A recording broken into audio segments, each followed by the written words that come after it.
हाँ तो बालक और बालिकाएं, आज अपना जेनेटिक्स का एक लास्ट चैप्टर रह गया है और लास्ट चैप्टर जो टॉपिक था वो अपना कौन सा है, फिनाइल कीटोन यूरिया रहा है ना।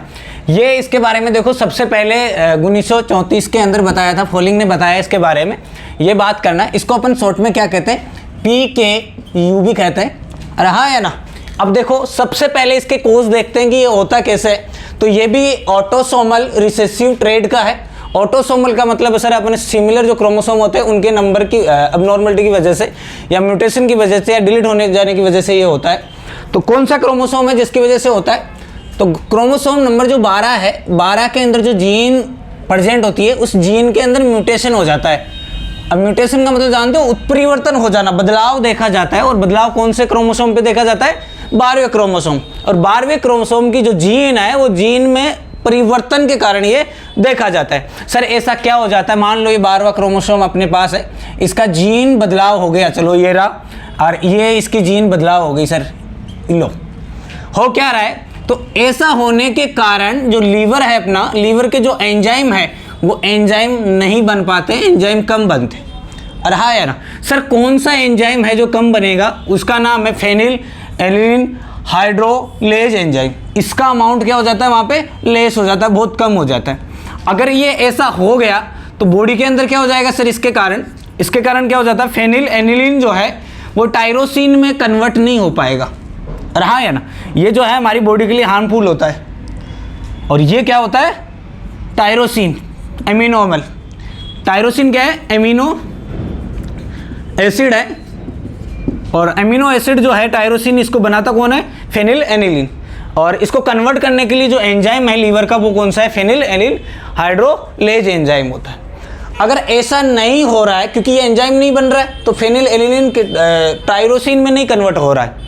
अगर ऐसा नहीं होगा तो हमारे ब्लड के अंदर जो है वो किसकी मात्रा बढ़ जाएगी, फेनिल एनिलीन की मात्रा बढ़ जाएगी। अगर ये ब्लड के अंदर इसका अमाउंट बहुत ज़्यादा हो गया तो ब्लड के अंदर, वैसे अपनी सेल के अंदर क्या होता है, अरे पायरुविक एसिड, ग्लूकोज कन्वर्ट होकर पायरुवेट एसिड में बदलता है, लेकिन फेनिल एलिनिन डायरेक्ट किस में बदल जाएगा, फेनिल पायरुविक एसिड में बदल जाएगा।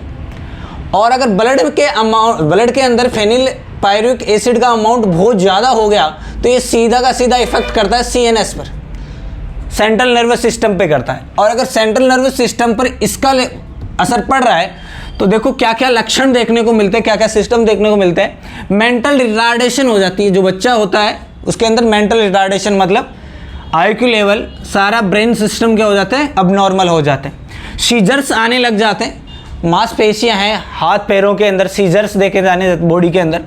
बिहेवियर जो है अबनॉर्मल देखा जाता है, अरे तू तड़ाके पे आ जाता है या किसी को कुछ नहीं, बिहेवियर तो जानते होंगे, अब नॉर्मल हो जाते हैं। स्किन रैशेस हो जाती है, रिंकल्स वाली हो जाती है। अब सर इसका इलाज कुछ है क्या, अगर समय पर अगर अपन देखें तो इसका इलाज देखो करते हैं। हो किसकी वजह से रहा है, अरे हो किसके वजह से रहा है, प्रोटीन का अमाउंट बढ़ जाता है ब्लड के अंदर। तो अपन को क्या करना है, लो प्रोटीन डाइट देना है, ऐसे फूड खिलाने हैं उसको जिसके अंदर प्रोटीन बहुत ही कम हो।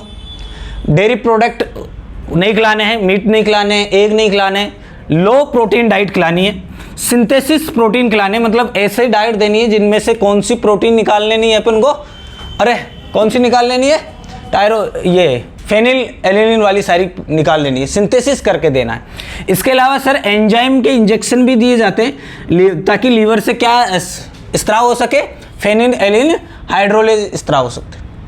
रहा है ना। ये तो सारा देखा जाता है। इसके अलावा मैं बोल रहा हूँ आपको, अगर ब्लड के अंदर फेनिल एलिनिन का अमाउंट ज़्यादा हो गया था तो किडनी जो है वो इसका अवशोषण नहीं कर सकता है, इतना नहीं करेगा तो ये यूरिन के साथ आ जाएगा। हाँ है ना। मूत्र के अंदर अगर अपन देखेंगे, अगर ऐसा कोई पेशेंट है PKU का, तो उसके मूत्र के अंदर क्या देखने को मिलेगा अपन को, फेनिल एलिनिन। रहा है ना।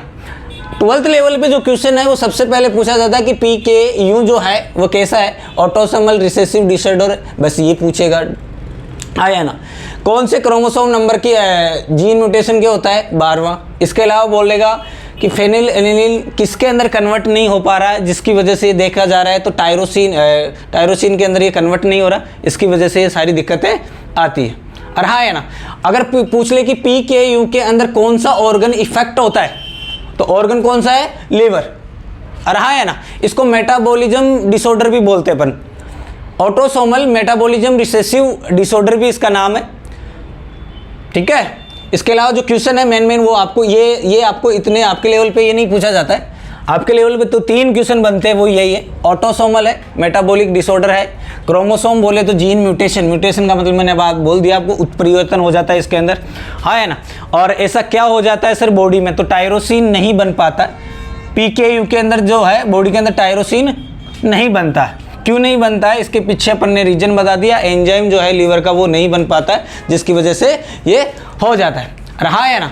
इसको छापो आराम से, और जो भी दिक्कत है जेनेटिक्स के सारे डिसऑर्डर जो है अपने कंप्लीट हो गए, ठीक है।